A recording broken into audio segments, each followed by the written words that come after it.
Welcome sa aking YouTube channel, Croy Narag Officials. Another sharing knowledge, another DIY repair na naman po ang gagawin ko. Kaya, rekta na tayo sa gagawin ko. Bali sa video na to, magpapalit lang ako ng bushing. Bali, sira na kasi itong bushing na to eh. Sinira niya yung shafting. Kaya, papata natin. Ito, madali lang ito magpalit. Ito lang yung lock ng tatlo. Tatanggalin natin yan. Papata natin. Pero pag sa pagtanggal ito, dahan-dahan lang. Kasi pag nasobra ito, mabilis na mabali ito. Kaya daan-daan lang. Angat nyo lang yan.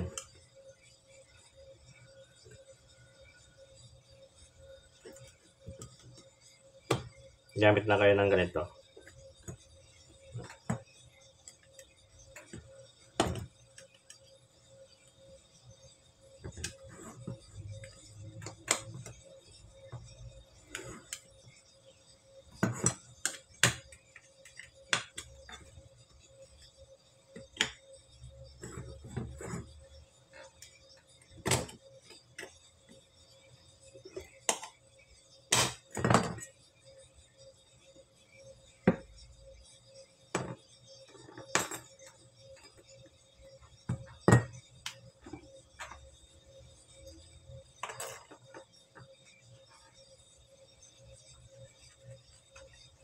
Saan natin tatanggalin yung alkabok.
Yan.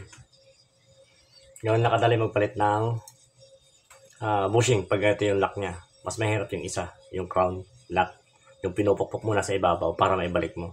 Ito madali lang pag ito yung pinaka lock ng bushing. Yan, napatan natin kagad.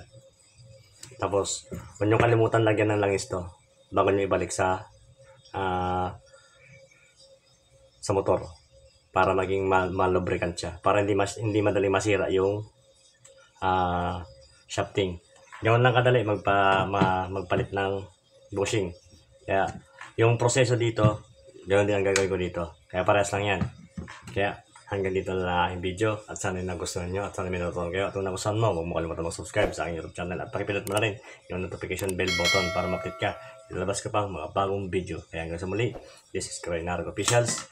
See you sa next video.